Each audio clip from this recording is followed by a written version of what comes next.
wabarakatuh.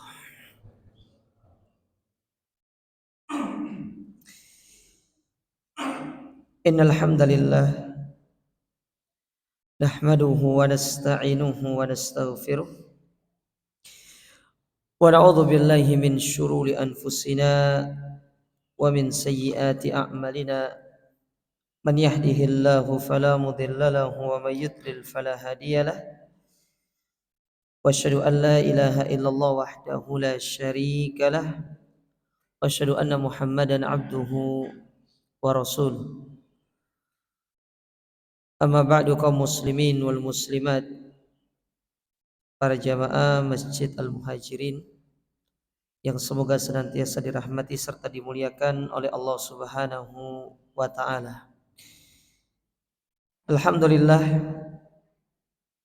kita bersyukur kepada Allah Azza wa Jalla di kesempatan pagi hari yang berbahagia ini. Dengan taufik dari Allah taala,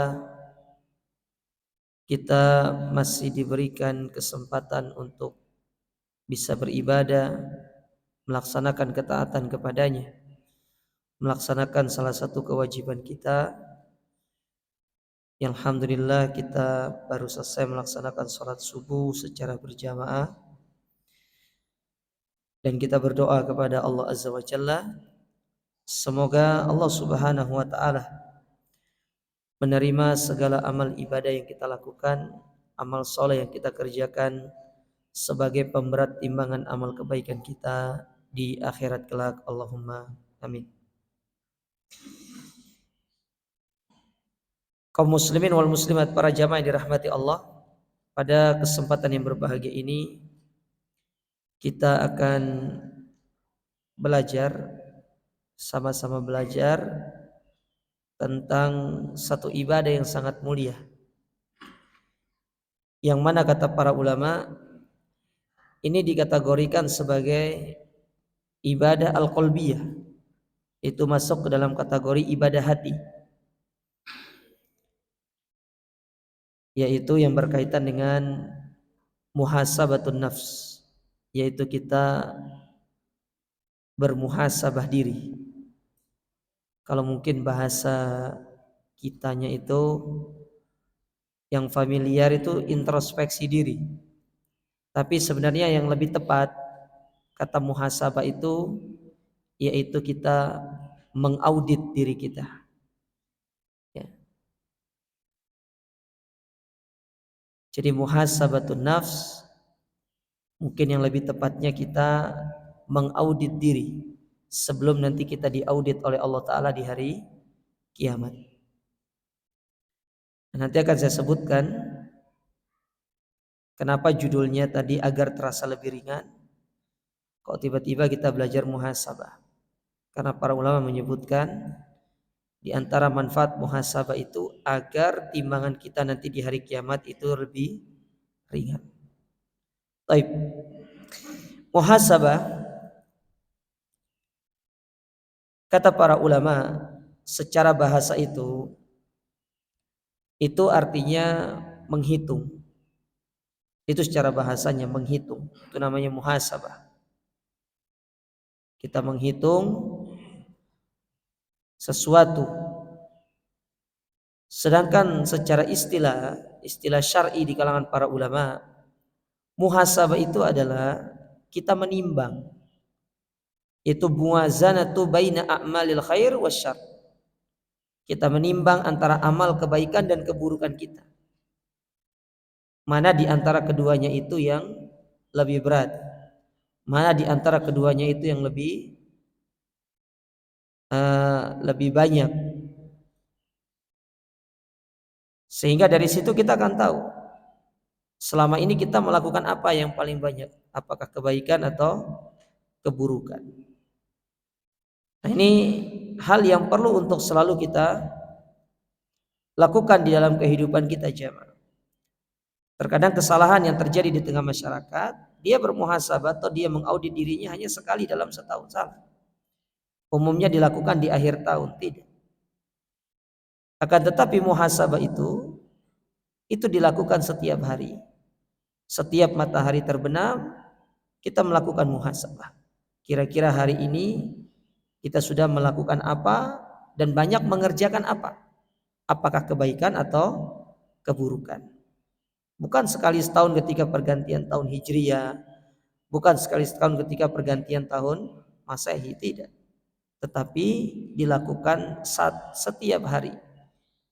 Makanya kata para ulama, mereka membagi muhasabah itu berdasarkan waktu. Ada yang namanya muhasabah al-yaumiyah, muhasabah setiap hari.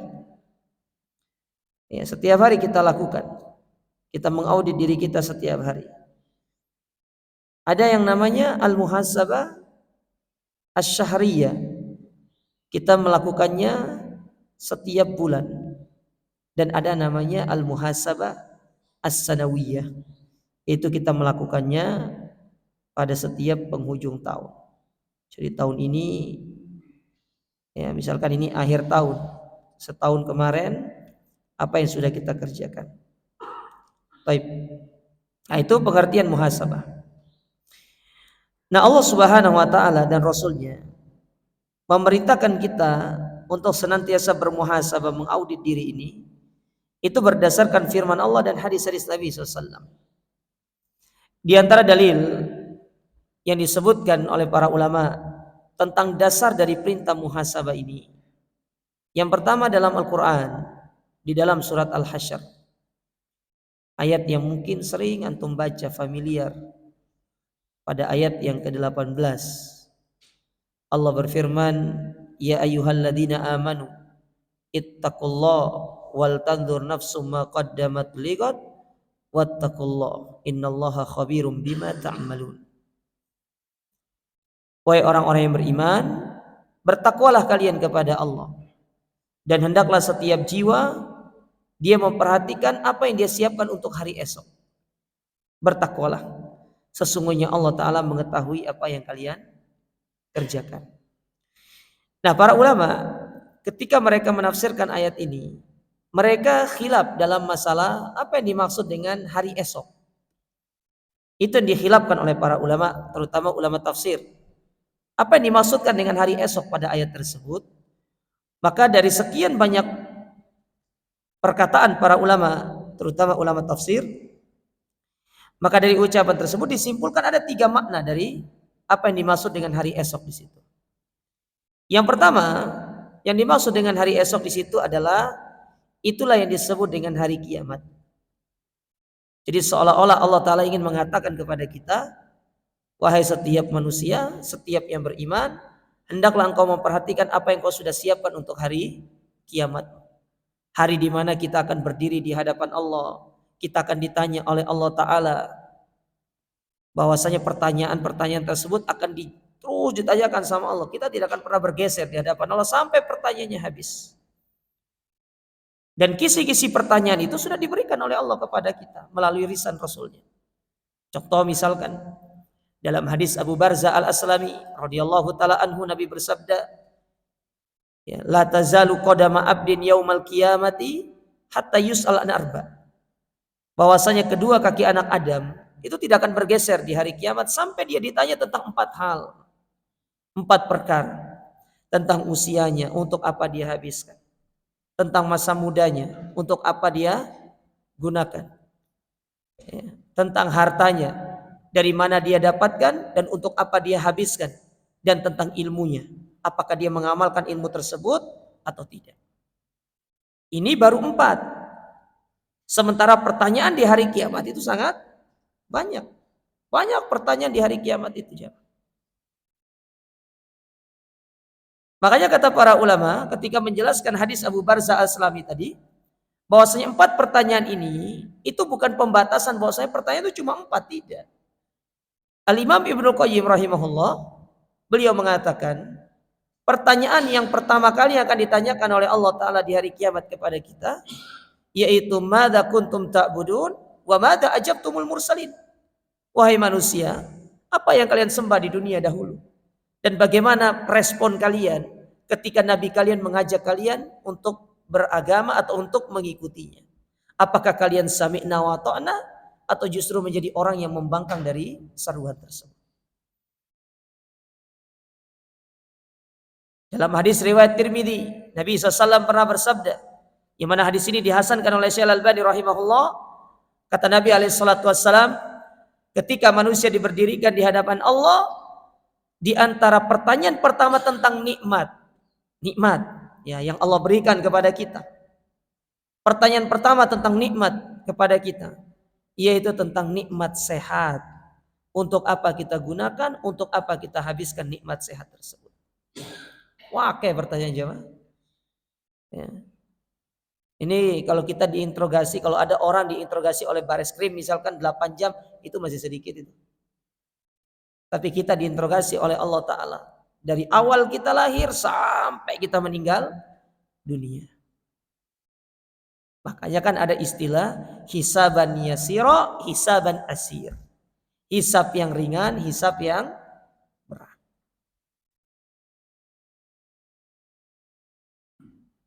Itu makna yang pertama. Yang dimaksud dengan hari esok adalah hari kiamat. Sedangkan makna yang kedua dari hari esok itu, kata para ulama, yang dimaksud dengan hari esok dalam ayat tersebut yaitu tentang kubur, pertanyaan-pertanyaan kubur yang akan ditanyakan nanti di dalam kubur.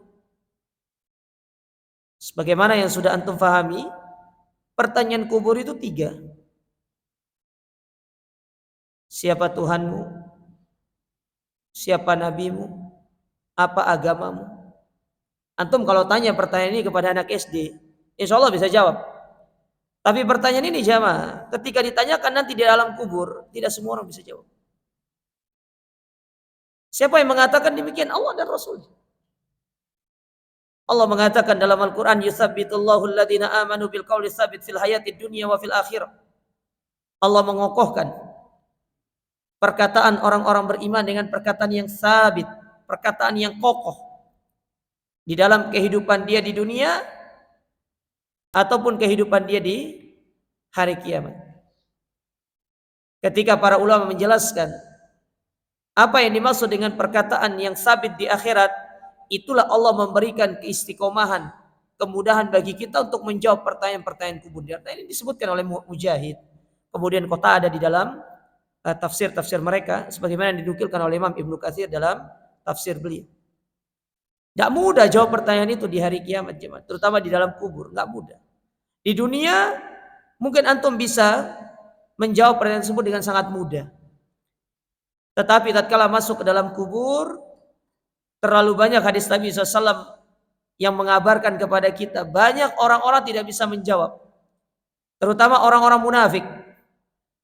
Ketika orang munafik masuk ke dalam kubur, ditanya oleh malaikat Munkar dan Nakir, man rabbuka? Mereka hanya mengatakan samitun nas yaqul. Aku pernah dengar manusia ngomong, tapi aku lupa. Apa yang mereka katakan? Aku lupa. Samitun nas yaqul kada kada. Aku pernah dengar manusia itu ngomong apa gitu, aku lupa. Ketika dia tidak bisa jawab, sudah. Dihancurkan sama malaikat, dikembalikan lagi seperti semula. Ini yang harus menjadi perhatian kita. Apa yang harus kita siapkan nanti di hari ketika kita ditanya oleh malaikat. Ketika nanti keluarga kita mengantarkan kita di gerbang yang disebut dengan pintu safar yang panjang. Kita katakan kuburan itu pintu safar. Karena antum akan melakukan perjalanan yang panjang. Tidak akan bisa antum kembali ke dunia. Yang mampu dilakukan oleh keluarga kita hanya mendoakan kita untuk memberikan bekal. Apakah kita akan selamat sampai bertemu dengan Allah atau justru sebaliknya. Di dunia kita siapkan itu. Kita harus tanya dalam diri kita. Kita yang sudah bisa jawab nggak pertanyaan kubur itu? Atau mungkin kita masih santai-santai, kita masih berleha-leha. Ya. Tidak ada waktunya untuk kita santai-santai aja. Kalau mau istirahat, ikuti apa kata Imam Ahmad. Imam Ahmad itu pernah ditanya, mata roha, kapan sih istirahat itu? Capek di dunia itu. Bangun sholat subuh, pergi sholat ke masjid, ngantuk, nanti tidur siang, bangun sholat asar, segala macam. Lelah setiap hari seperti itu, capek gitu. Kata Imam Ahmad, beliau menjawab orang tersebut, indama tadau qadamaika fil jannah. Kalau mau istirahat, pastikan kedua kakimu itu sudah di dalam surga. Itu waktu istirahat. Di dunia nggak ada waktu istirahat. Tidak ada waktu istirahat kita di dunia. Tempatnya beramal, beramal, beramal, beramal, melakukan kebaikan. Kalau mau istirahat, masuk surga dulu. Baru istirahat. Karena di dalam api neraka tidak ada istirahatnya. Azab itu akan terus dilakukan oleh malaikat kepada orang-orang yang masuk ke dalam api neraka. Jadi di dalam neraka itu nggak ada istilah off, kerja itu nggak ada. Ustaz, malaikat tidak capek, tidak bosan. Mereka mengadab manusia. Tidak ada rasa bosan dalam diri para malaikat. Allah sudah mencabut rasa bosan dalam diri malaikat. Manusia yang bosan itu. Nah, sedangkan yang ketiga, dari makna hari esok itu, sebagaimana kata para ulama, yaitu hari setelah hari ini. Misalkan ini hari Jumat ya besok, Sabtu. Apa yang sudah kita siapkan untuk hari esok? Apakah hari esok ini akan lebih baik daripada hari ini? Makanya Imam Syafi'i rahimahullah dalam sebuah nasihat beliau yang dibuat dalam bentuk syair, beliau pernah mengatakan, tazawwad minat tuqa fa innaka la tadri idza janna al-lailu hal ta'ishu ilal fajr. Berbekalah kalian dengan ketakwaan, karena tatkala malam datang menyelimuti kehidupan kalian, yang kemudian kalian istirahat di situ, meletakkan ya kepala kalian di atas tempat tidur, kata Imam Syafi'i, wa ja'alna al-laila libasa. Kami jadikan bagi manusia itu malam sebagai selimut mereka untuk mereka beristirahat. Kata beliau, hal ta'ishu ilal fajr. Pertanyaannya, apa masih bisa hidup sampai esok pagi? Karena ketika kita meletakkan kepala kita di atas tempat tidur, di atas kasur, tubuh kita baringkan di atas kasur, kepala kita letakkan di atas bantal yang empuk, kita sedang berjuang di antara dua hal. Hal yang pertama, mungkin kita masih bisa mengucapkan alhamdulillahilladzi ahyana ba'da ma amatana wa ilaihin nusyur. Atau yang kedua, nama kita itu diumumkan di masjid dan di WA. Sekarang tuh tambah WA Pak, umumkan. Betul kan? Berita duka telah meninggal dunia fulan bin fulan. Nah, kita sering tuh terima tuh berita tentang kematian orang. Akan ada kalanya orang yang memberitakan kematian kita. Makanya Umar bin Khattab radhiyallahu taala anhu ketika membawa jenazah seorang sahabat, beliau mengatakan, al-an naqul fulan mata.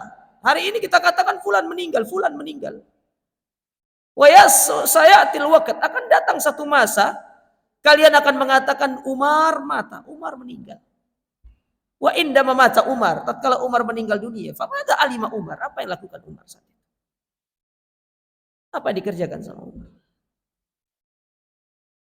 Hari ini kita share berita tentang kematian. Beberapa hari yang lalu kita mendapatkan berita salah seorang ustadz meninggal dunia. Malamnya ngisi pengajian, habis maghrib sampai isya, kemudian tahu-tahu sekitar jam 2-an ya, meninggal dunia. Kematian itu tidak mendatangi hanya orang yang sakit, tetapi mendatangi orang yang sehat. Wa kam min sakimin asya minad dahr wa kam min sahihin mata min ghairi illatin. Banyak orang sehat mati tanpa sebab, banyak orang sakit divonis sama dokter, bilang sama keluarganya, ibu banyak berdoa, semoga bapak ini lekas. Koma bertahun-tahun, Allah berikan kehidupan yang lebih, usia yang lebih. Kita tidak tahu kehidupan manusia. Saya sering sampaikan di tempat-tempat yang lain. Manusia berekspektasi, dia punya keinginan untuk hidup 60-70 tahun. Tidak pernah dilarang oleh Allah Ta'ala. Tetapi harus diingat bahwasanya realnya itu di tangan Allah Ta'ala. Kita akan hidup berapa lama, itu semuanya telah ditakdirkan 50.000 tahun sebelum Allah menciptakan langit dan bumi ini. Disitulah dibutuhkan yang namanya muhasabatun nafs.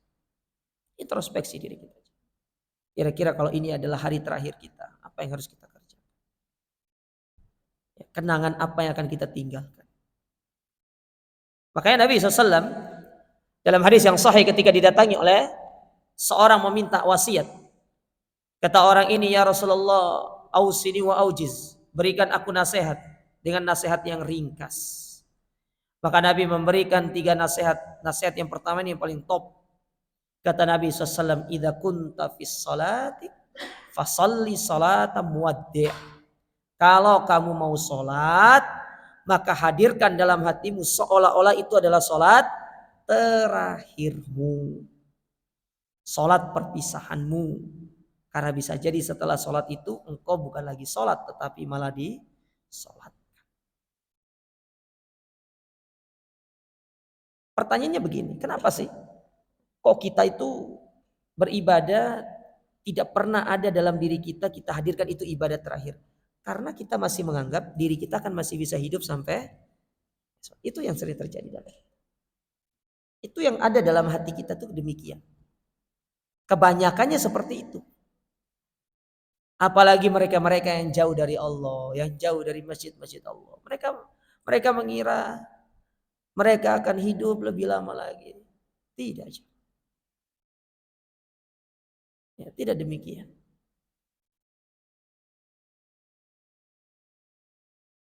Betapa banyak kita dapati, kita sering berjanji dengan seseorang. Ternyata orang yang berjanji dengan kita, mereka menunggu kita nanti di hari meninggal dulu. Pergi meninggalkan kita. Nah, disinilah dibutuhkan yang namanya muhasabah. Baik. Itu ayat yang sering dijadikan oleh para ulama tentang dalil perintah dari muhasabah. Adapun dari hadis Nabi SAW, yaitu hadis yang dikeluarkan oleh Imam Ahmad dengan sanad yang jayyid, sanad yang baik, dihasankan oleh Syekh Al-Albani rahimahullahu taala. Nabi SAW pernah bersabda, al-kayyis, orang yang cerdas itu, kata beliau, mandana nafsahu, yaitu orang-orang yang selalu mengintrospeksi dirinya, selalu mengaudit dirinya. Wa amila lima ba'dal maut, dan dia beramal untuk dia mempersiapkan kehidupan setelah kematiannya. Itu orang cerdas. Dia selalu mengintrospeksi dirinya. Dia selalu menimbang dirinya. Dia selalu mengaudit dirinya. Hari ini amalan apa nih yang belum saya kerjakan? Semoga besok ada usia, besok kita sempurnakan. Nah, kan begitu.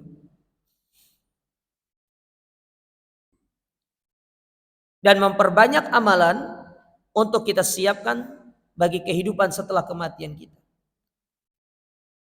Kemudian kata beliau, wal ajiz, adapun orang yang lemah. Siapa orang lemah itu? Apakah orang yang kalah berantem? Kalah gelut? Ya. Kalah adu jotos? Tidak. Kata Nabi SAW, orang yang lemah itu adalah manittaba'an nafsahu wa hawa. Mereka-mereka yang tunduk dengan hawa nafsunya. Dikalahkan oleh hawa nafsunya. Harusnya dia yang menguasai hawa nafsunya. Tetapi ini terbalik. Hawa nafsu yang menguasai dia. Karena kalau kita yang menguasai hawa nafsu, kita akan lebih condong kepada kebaikan. Tetapi kalau kita yang dikuasai oleh hawa nafsu, Allah sudah sebutkan dalam Al-Quran, inna nafsala amaratum bisu. Bahwasanya hawa nafsu itu kecondongannya kepada perbuatan buruk, perbuatan yang jelek. Makanya Allah tegaskan dalam firman-Nya, qad aflaha man zakkaha wa qad khaba man dassaha. Orang yang menguasai hawa nafsunya, dia adalah orang-orang beruntung. Sementara orang yang dikuasai oleh hawa nafsunya, dia adalah orang-orang yang akan merugi di hari kiamat. Rugi di dunia, rugi di hari kiamat.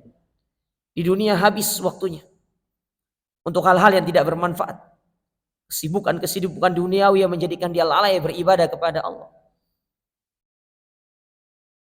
Tetapi kalau dia bisa menguasai hawa nafsunya, dia bisa mengarahkan hawa nafsunya,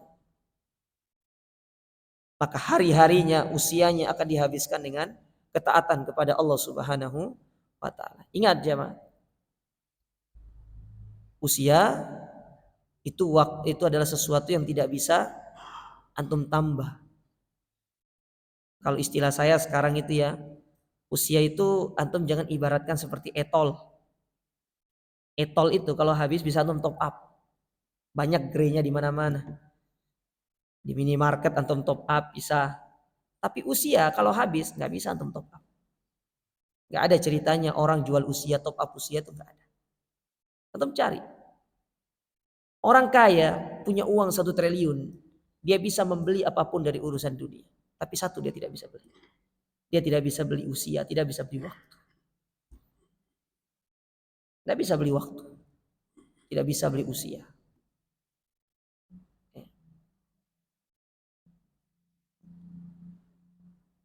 Maka ini harus dipikirkan jemaah. Apa yang sudah antum kerjakan? Jangan tunduk dengan hawa nafsu. Karena hawa nafsu itu kecenderungannya adalah untuk mengajak kita kepada keburukan. Lalu apa kata Nabi SAW? Wa tamanna 'ala Allah, dan hanya berangan-angan ingin diampuni, tetapi tidak mengambil sebab kita bisa diampuni sama Allah Ta'ala. Kalau kata para ulama itu begini.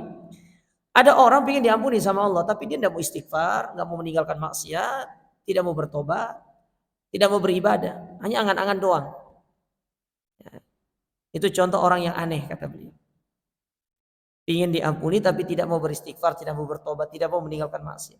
Orang kalau pingin dia itu diampuni sama Allah, ya harus bertobat, harus meninggalkan maksiat, beribadah sama Allah Ta'ala. Gitu caranya. Bukan sekedar aku pingin diampuni sama Allah Ta'ala. Kata Imam Ibnul Jauzi rahimahullah, kalau ada dalam diri kita angan-angan ingin diampuni tetapi tidak ada perbuatannya, itu contoh orang-orang yang telah masuk ke dalam salah satu jaring-jaring syaitan. Karena di antara jaring-jaring syaitan itu bernama at-tamanni. Berangan-angan ingin diampuni. Tetapi tidak melakukan sebab-sebab diampuni. Kayak contoh antum pingin kenyang tapi nggak mau makan. Gimana caranya antum mau kenyang kalau antum tidak makan? Kalau mau kenyang ya makan dulu. Banyak orang makan kadang nggak kenyang juga.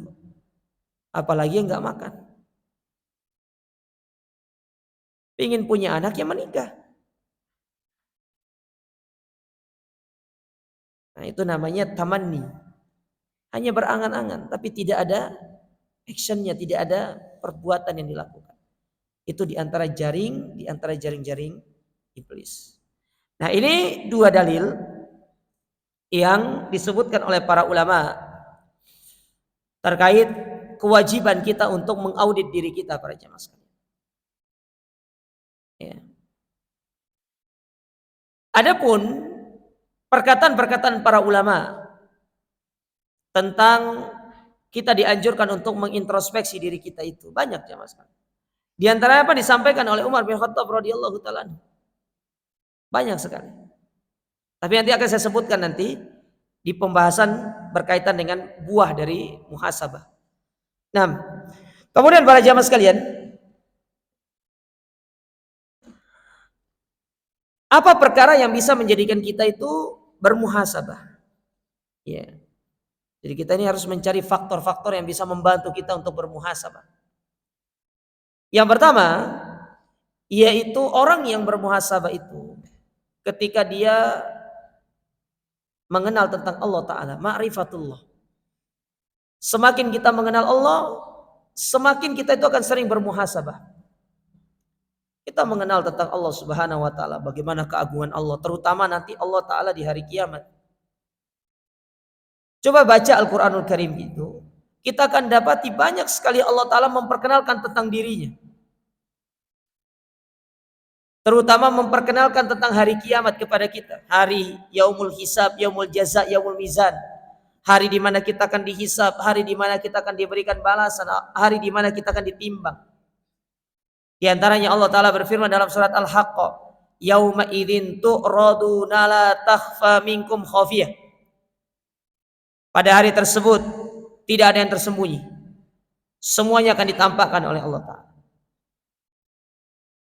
Mau yang kita lakukan secara zahir ataupun yang dilakukan oleh hati-hati kita atau yang dibisikkan oleh hati kita. Amalan-amalan hati kita yang tidak ada yang mengetahuinya kecuali antara diri kita dengan Allah Ta'ala. Karena ingat jemaah, amalan hati, bisikan hati itu tidak ada dalam catatan malaikat. Malaikat tidak bisa mencatat. Antum beramal, antum riya, misalkan antum sum'ah, itu tidak bisa dicatat sama malaikat. Yang dicatat oleh malaikat itu adalah amalan yang nampak, yang zahir. Kalau bisikan hati itu tidak dicatat sama malaikat. Misalkan antum sedekah, antum riya, yang dicatat sama malaikat itu antum sedekah, tapi riyanya enggak. Karena malaikat tidak bisa baca isi hati manusia. Yang dicatat ya sedekahnya, antum sholat, antum dicatat sholatnya. Tetapi niat sholat, bagaimana hati antum ketika sholat, apakah ikhlas atau tidak, itu gak dicatat oleh para malaikat. Karena malaikat tidak bisa baca isi hati manusia. Yang baca isi hati kita itu hanya diri kita dengan Allah. Makanya coba lihat dalam hadis riwayat Muslim dari Abu Hurairah radhiyallahu taala anhu, ketika Nabi SAW menyebutkan tentang inna awalan nas yuqda yaumal qiyamah, di antara golongan yang akan pertama kali dipanggil untuk dihisab oleh Allah Ta'ala di hari kiamat, yang pertama rajulun ustusyida, orang yang mati syahid. Ditanya, ya fulan, aku berikan kau nikmat, engkau bisa ikut perang, engkau ikut ke dalam peperangan, kau gunakan untuk apa peperangan nikmat tersebut?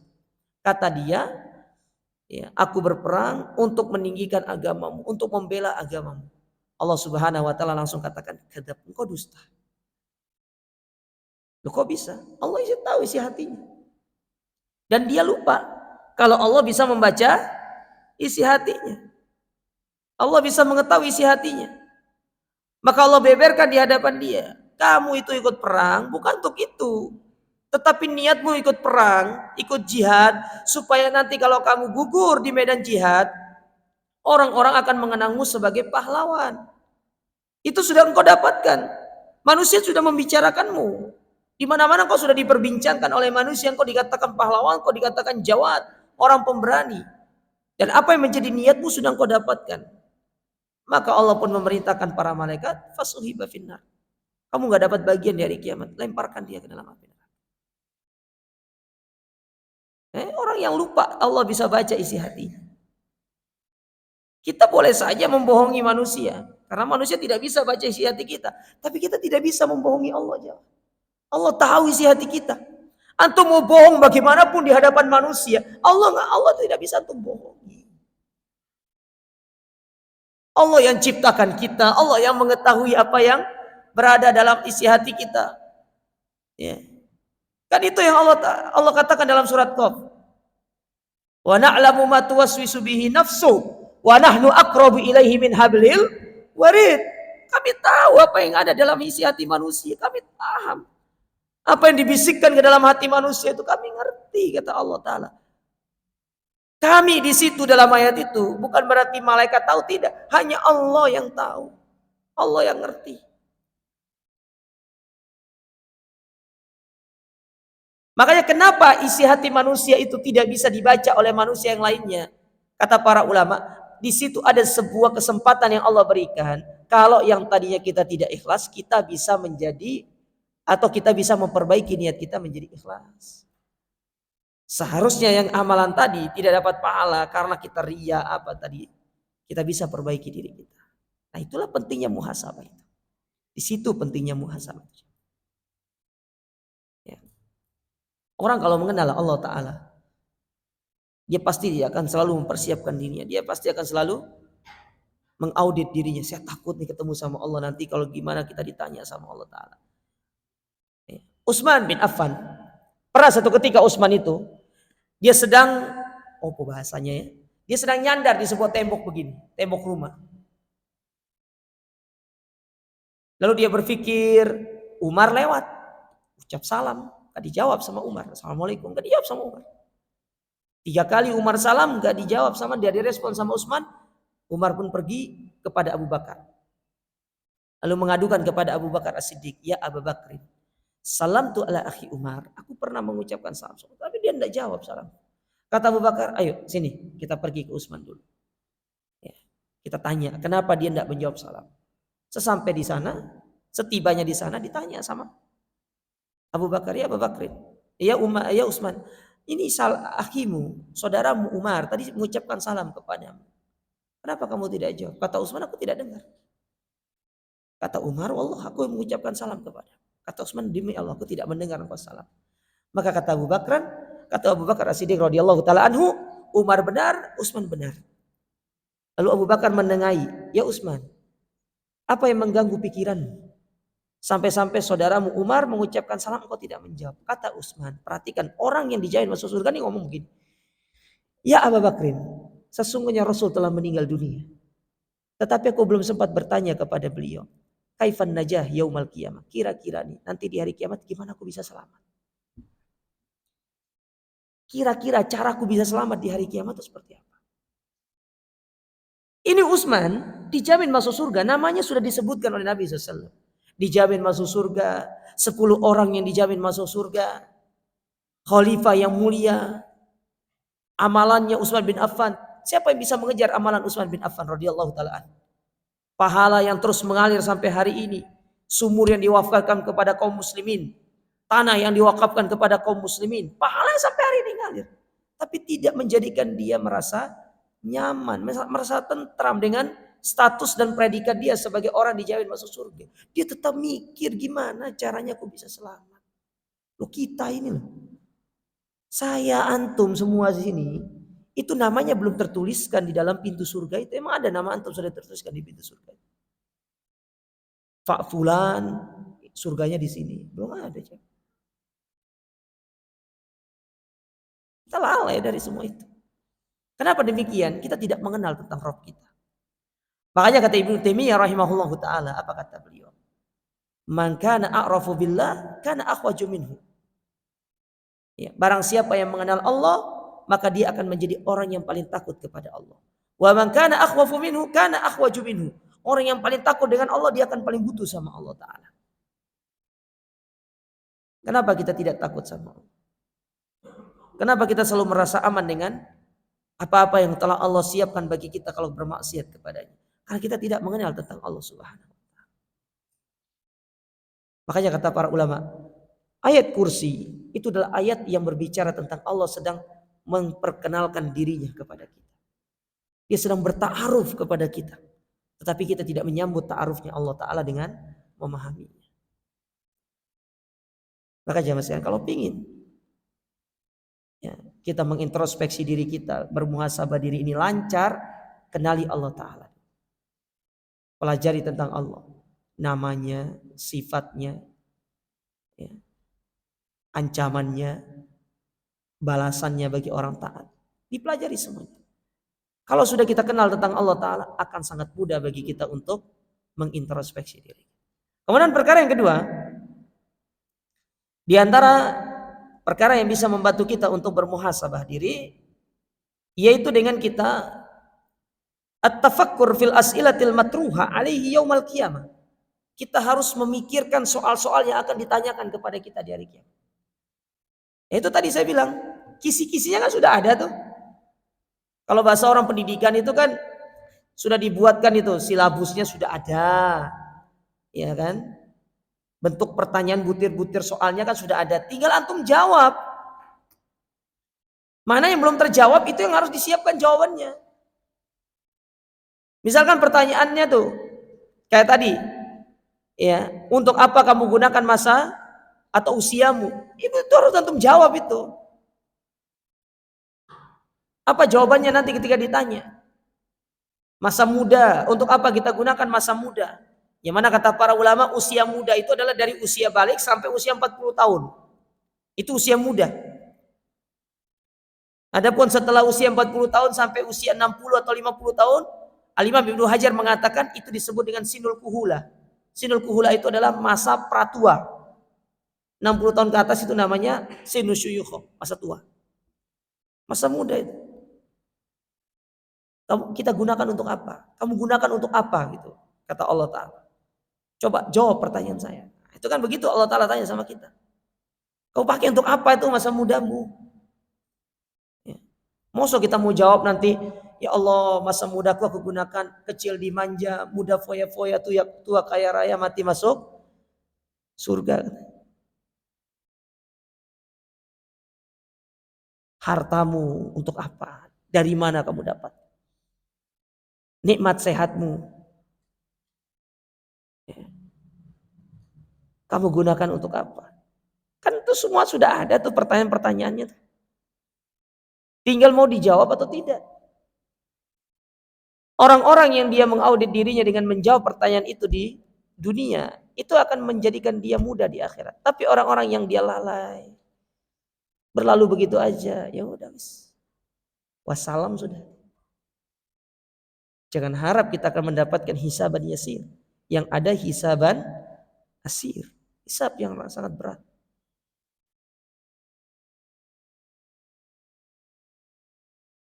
Nah, ini perlu memikirkan tentang pertanyaan-pertanyaan ini. Apa kita akan ditanya sama Allah di hari kiamat. Kemudian yang ketiga, di antara perkara yang bisa membantu kita untuk muhasabah, yaitu ma'rifatuhu bil jaizah. Kita harus mengenal tentang balasan-balasan Allah Ta'ala. Baik balasan bagi orang taat dan balasan bagi orang yang bermaksiat. Orang taat, Allah siapkan surga dengan segala kenikmatannya.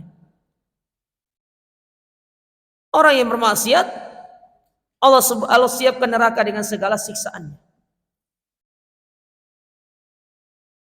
Maka coba lihat surga itu, di antara nama lain surga itu apa sih jemaah? Darus Sa'adah.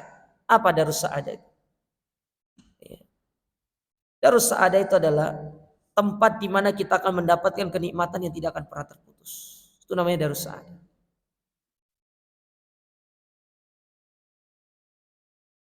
Di mana orang masuk surga itu tidak ada sedihnya, bahagia terus. Beda sama masuk api neraka, sengsara terus. Gak ada berhentinya. Makanya kata penduduk surga ketika masuk surga, mendengarkan sambutan malaikat kepada mereka, salamun alaikum bima sobartum. Keselamatan bagi kalian karena telah kalian bersabar selama di dunia. Apa kata kita ketika mendengarkan ucapan tersebut? Alhamdulillahilladzi hadana lihada wa ma kunna linahtadiya laula an hadanallah. Itu yang akan kita ucapkan nanti di dalam surga. Alhamdulillahilladzi hadana lihada. Ya Allah, segala puji bagimu yang telah memberikan hidayah kepada kami atas semua ini.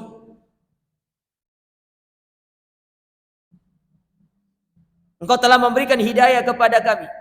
Walaula an hadanallah. Andai kata engkau tidak memberikan kami hidayah di dunia, kami tidak akan bisa merasakan kenikmatan sekarang ini. Surga aja. Itu yang akan kita ucapkan nanti di dalam surga. Maka semoga kita yang ada di sini semuanya masuk ke dalam surga Allah Ta'ala. Itu yang kita katakan. Dan itu diawali dengan kita mengintrospeksi diri kita. Audit diri kita. Ya. Kemudian yang keempat, perkara yang bisa menjadikan kita atau membantu kita mengintrospeksi diri itu adalah dengan kita tadzakkuru yaumil qiyamah. Kita sering-sering ingat hari kiamat. Hari yang dahsyat. Ya, hari yang luar biasa aja. Adapun yang kelima yaitu tadzakkurul maut. Banyak-banyak ingat mati. Banyak-banyak ingat mati. Ya. Oleh karena Nabi SAW pernah mengatakan apa? Aksiru min dzikri hadimil ladzat. Perbanyaklah kalian mengingat pemutus kelezatan. Ketika ditanya oleh para sahabat, apa itu yang bisa memutuskan kelezatan? Itulah al-maut, kematian. Coba bayangkan, banyak orang meninggal di puncak karirnya, dia meninggal dunia. Di puncak dia menikmati kenikmatan dunia, Allah putus dia. Banyak yang seperti itu. Kan kematian itu kan misteri ilahi kalau kata orang. Gak ada yang tahu. Ya. Makanya saya bilang tadi di awal itu, tidak apa-apa. Kita tuh punya ekspektasi, kita mau hidup berapa lama. Tidak apa-apa, tidak ada yang larang kok. Tetapi yang kita harus sadari, semua itu tetap di tangan. Terakhir jemaah, poin yang terakhir yang ingin saya sampaikan, yaitu tentang apa sih buah, faedah orang-orang yang selalu bermuhasabah, mengaudit diri. Yang pertama, seperti yang judul yang saya sampaikan, yaitu takhfif al-hisab yaumal qiyamah, agar hisabnya terasa lebih ringan. Agar lebih ringan hisab kita. Orang yang menghisab dirinya di dunia, mengaudit dirinya di dunia, itu samanya dia sedang meringankan hisabnya di hari kiamat. Makanya kata Umar bin Khattab radhiyallahu taala anhu dalam perkataan yang sangat masyhur sekali. Perkataan yang sering antum dengar. Ya, kata Umar bin Khattab radhiyallahu taala anhu, hasibu anfusakum qabla an tuhasabu. Hisablah diri kalian sebelum kalian dihisab. Wazinu anfusakum qabla an tuzanu. Ya, timbang diri kalian sebelum kalian akan ditimbang nanti di hari kiamat. Timbang diri kalian. Ya. Sebelum nanti kalian ditimbang di hari kiamat. Ya. Maka beliau mengatakan orang yang menghisap dirinya di hari ini di dunia itu akan menjadikan hisapnya lebih ringan dari hari kiamat. Lebih ringan. Sebaliknya, orang yang tidak pernah menghisap dirinya di dunia itu akan menjadikan hisapnya lebih berat nanti di hari kiamat. Kata Hasan Al-Basri rahimahullah, ada sebuah perkataan yang bagus dari Hasan Al-Basri rahimahullah. Kata beliau,